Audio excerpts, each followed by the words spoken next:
Halo guys, apa kabar kalian semua? Semoga selalu sehat ya. Seperti biasa, kali ini admin masih melanjutkan alur cerita Release Date Witch ya. Sekarang udah masuk episode ke-47. Bagi siapa aja yang baru mampir nih, bisa maraton dulu dari episode pertama. Dan langsung saja, enjoy the story. Pengungsi yang sudah diperingati itu langsung ditembak di tempat. Mereka pun kaget dan akhirnya berhenti di perbatasan. Pasukan penjaga itu langsung menanyakan siapa penduduk sipil di depannya ini. Mereka adalah rakyat sipil pengungsi dari kota suci Hermes.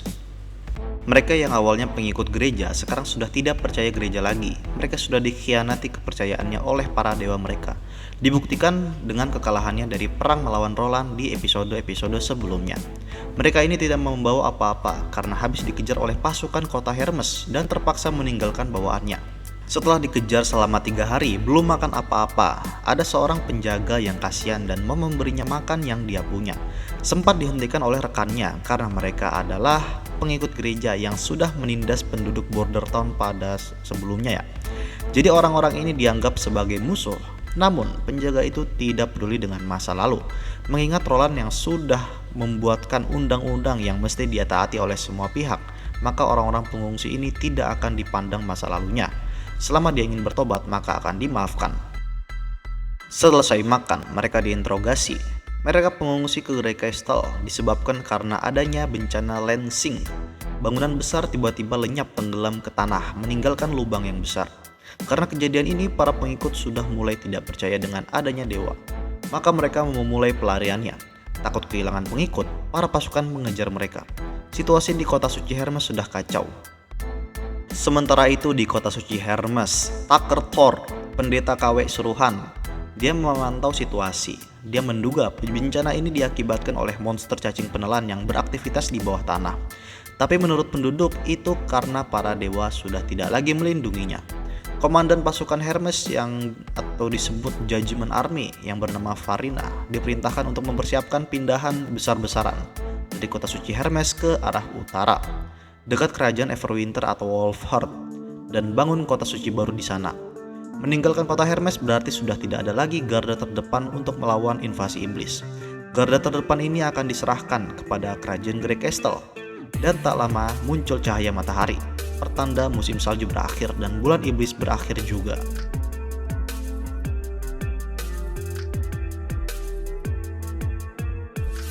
Berpindah ke tempatnya Roland, ke ruang rapat. Roland mempresentasikan rencana kedepannya untuk perencanaan Battle of Divine Will. Pada rapat kali ini, Roland merencanakan pada sektor pertanian, terutama untuk pangan, kebutuhan pokok. Ingat kata pepatah, petani kaya negara jaya. Dan juga menimbang SDM yang sudah ada mulai dari petani, pengungsi, dan tanah yang kosong setelah musim dingin, serta kemampuan Lev yang sangat berguna di sektor pertanian. Maka Roland menetapkan target panen sebanyak 500 ton. Kalau nggak sampai, maka Kementerian Pertanian ya ganti orang lah.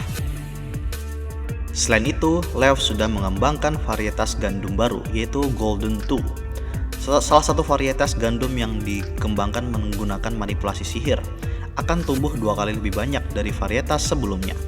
Walaupun dikembangkan dengan sihir, tapi aman dimakan orang biasa, jadi mantap lah.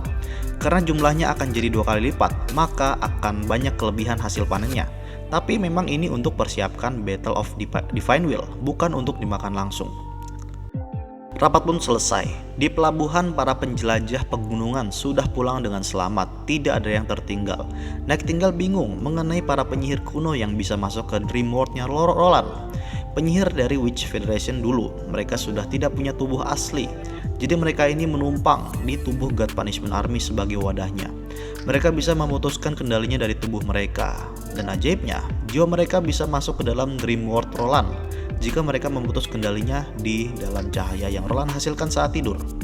Nightingale penasaran dan ingin mencobanya, tapi ditolak. Karena agar bisa melakukan itu, seorang penyihir harus membuat dirinya menjadi God Punishment Army. Artinya dia akan kehilangan sebagian besar indranya karena sudah gak makai lagi tubuh aslinya. Selain itu, Roland juga nggak tahu, mungkin aja Dreamworld akan lenyap secara tiba-tiba. Ya, anggap saja pergi ke Dreamworld ini adalah salah satu kompensasi bagi para penyihir itu karena kontribusinya terhadap kemanusiaan. Walaupun di Dreamworld ada ancaman oleh kekuatan asing, tapi Roland tidak peduli. Dia lebih penasaran dengan buku Olimpiade MTK punya Xerox Zero Loli. Karena buku itu tidak kosong, sedangkan buku-buku yang Roland cari di perpustakaan semuanya kosong, cuma ada covernya doang. Kenapa bisa ada isinya? Bagaimana caranya agar buku-buku yang lain bisa muncul isinya?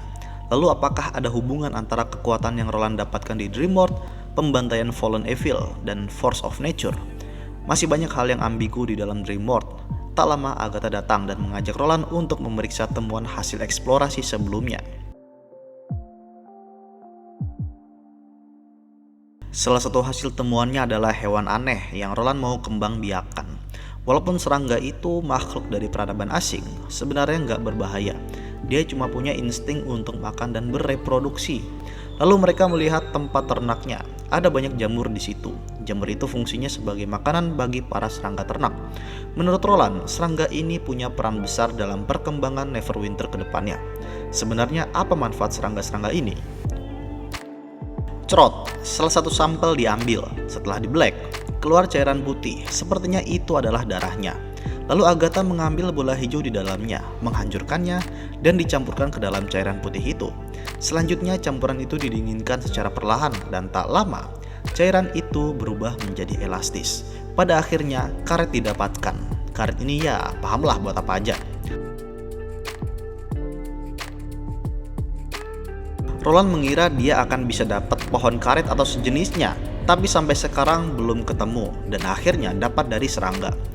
Setelah urusan karet selesai, ada 2 penyihir yang akan jadi cacing penelan. Maka dari itu, mereka mau merasakan keindahan Dreamworld untuk terakhir kalinya. Setelah mereka pindah tubuh menjadi cacing penelan, maka mereka tidak akan bisa lagi melepaskan jiwanya untuk masuk ke dalam Dreamworld. Di dalam Dreamworld, Roland gak nyangka kalau penyihir seimut mereka mengorbankan segalanya untuk kemenangan manusia dalam Battle of Divine Will. Karena jika penyihir itu dipindahkan jiwanya ke dalam cacing penelan, itu akan sepenuhnya menyatu.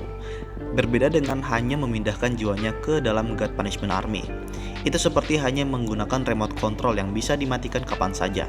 Roland berharap kedepannya akan menemukan cara untuk melepaskan jiwa mereka dari cacing penelan dan bisa kembali menikmati Dreamworld. Sementara itu, Lorgar merenung dalam perjalanan ke Neverwinter.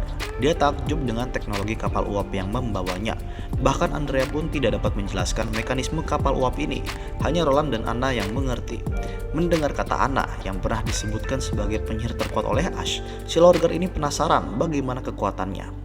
Maksudnya ini adalah kekuatannya dalam pertarungan 1 lawan 1. Anna ini adalah sumber kekuatan Neverwinter. Dia adalah penyihir di balik terciptanya senjata-senjata modern. Nantinya Lorgar juga bisa dipasang senjata di punggungnya pas dia berubah jadi serigala. Ini mirip sesuatu ya. Dengan senjata ini, maka Lorgar akan lebih kuat lagi. Tak lama mereka pun segera sampai ke kota Neverwinter, bersiap untuk berlabuh. Di kota ini Lorgar melihat culture shock yang baru, seperti salam militer yang melambangkan harapan akan kembalinya sanak saudara mereka dari peperangan dengan selamat. Tak lama Lorgar pergi ke istana dan menemui Roland Wimbledon. Ini adalah pertama kalinya Lorgar menemui Roland, sosok pemimpin yang bisa memporak-porandakan wilayah selatan dengan sangat mudah. Gak nyangka mudah banget nih. Mereka pun saling memperkenalkan diri. Roland memerhatikan telinganya yang gerak-gerak. Melihat reaksi Roland, Lorgar menyangka kalau dia seperti orang-orang di kampung halamannya yang jijik dengan itu. Tapi ternyata dibilang imut dong. Waduh, jadi salting kan.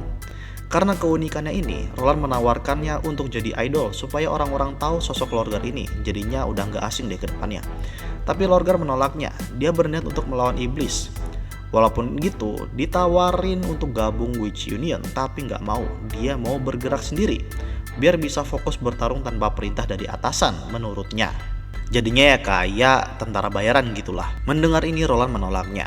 Alasannya itu karena ini bukanlah perang kecil antar klan, tetapi perang skala penuh. Jika dibandingkan dengan Ash yang sudah diakui oleh Lorgar sebagai warrior terkuat di wilayah selatan, Ash ini adalah penyihir extraordinary. Ada penyihir yang lebih kuat yaitu Transcendence. Sedangkan iblis ini tidak bisa dilawan meskipun dengan 3 penyihir Transcendence, puluhan penyihir extraordinary, dan ribuan penyihir petarung. Ini bukanlah duel, tapi perang antar peradaban. Dan Roland gak mau Lorgar mati sia-sia.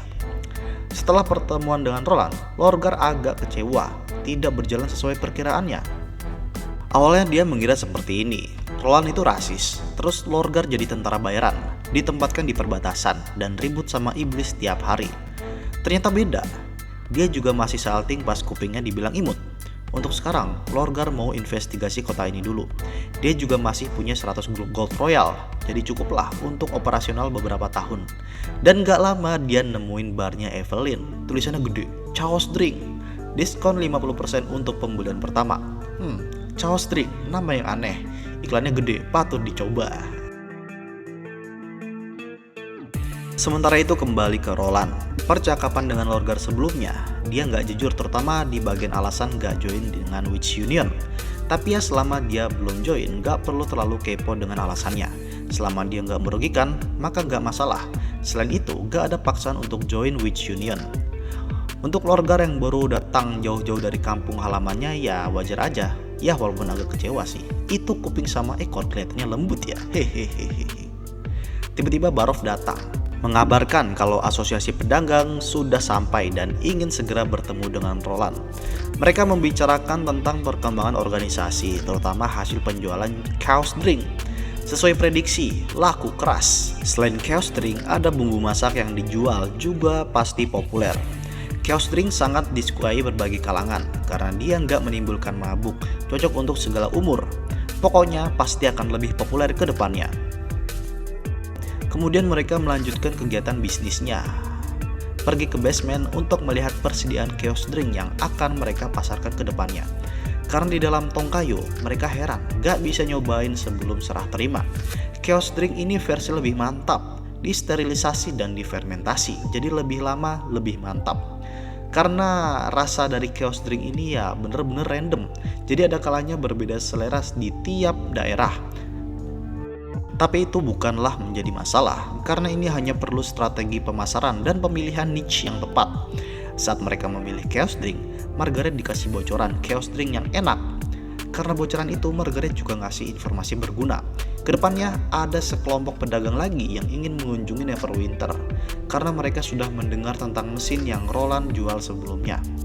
Karena untuk membuat kapal uap, tidak hanya mesin yang dibutuhkan, masih ada spare part, bahan mentah, dan lain sebagainya. Nantinya kerajaan Fjords akan lebih bergantung kepada kerajaan Grey Castle. Berpindah ke Tilly Wimbledon, dia sedang menulis surat ke rekannya yang ada di Sleeping Island, Camilla Derry. Tilly mengabarkan segalanya tentang keadaan Neverwinter, mulai dari sosialnya, di mana Roland dan para petinggi tidak membeda-bedakan hierarki. Semuanya makan di piring yang sama. Lalu tim penaklukan wilayah selatan yang dilakukan oleh Echo, Ash, dan Andrea berjalan dengan lancar. Serta rencana migrasi penyihir Sleeping Island ke Neverwinter akan segera terwujud.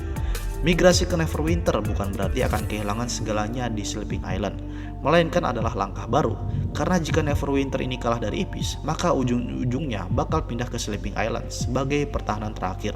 Kedepannya, Tilly berharap Neverwinter akan bisa membuat kehidupan para penyihir lebih baik dari sebelumnya.